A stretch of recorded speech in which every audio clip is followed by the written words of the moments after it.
This texture, which is right here,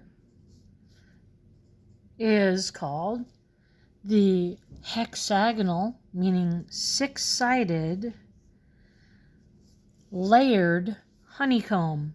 So you got the lighter layer of hexagonal shapes, and then underneath it, so there's lighter underneath it, is the darker hexagonal that goes under it. And there's shading involved, so just like all the other textures that are complex.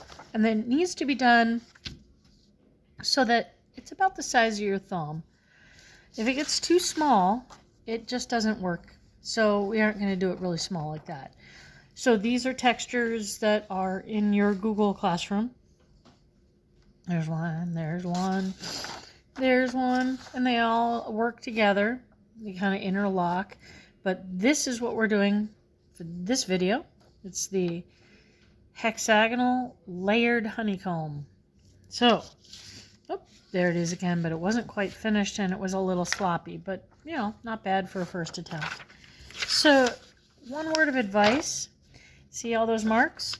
Don't put anything important under where you're working on this stuff, because it's just going to mark up. So if there's something you want to save nice, don't put it under, because it's going to get marked up when the marker bleeds through. So the first step is to make a 90-degree angle, about, and then make another one, and another one, and another one, and then so on.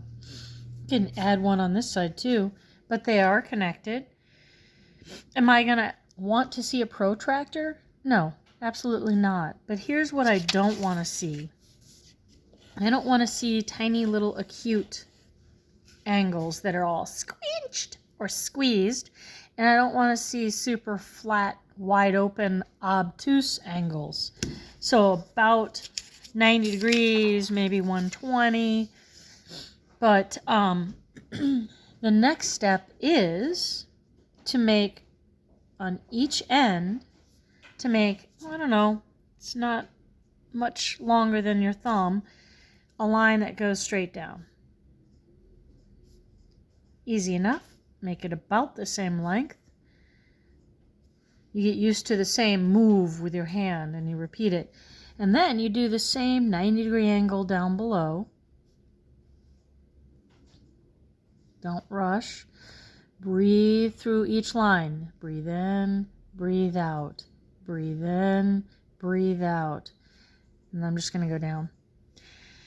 Now, what you need to do now is not find the very bottom of your hexagon, but find the left side and make a mark out so that you have another new 90-degree angle right here. All right, so this is important that it not come from down here. It's not from the very pointy bottom, but over by the shoulder of it, and angle it out. Then make the similar marks going down. Breathe in, breathe out, breathe in, breathe out, breathe in, breathe out. About the same length. About the same length as the width of your thumb, right? And then we're going to put a 90-degree angle down below.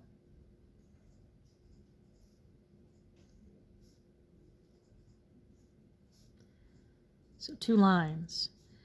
Down to the middle, from the corner down to the middle. Down to the middle, from the corner down to the middle. Now on the next row, it's really important that you not start at the very pointy bottom, but you move over to the shoulder and then draw a line going diagonally away. And it should make about a 90-degree angle right here, maybe 120. Okay? And from there, you draw a line down. Oop, draw a line down. So it's longer than the width of my pinky.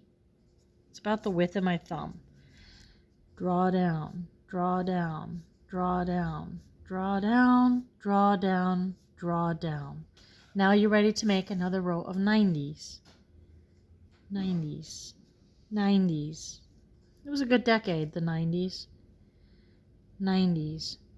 So from one side down to the middle, from one side down to the middle, from one side down to the middle, from one side down to the middle, from one side down to the middle.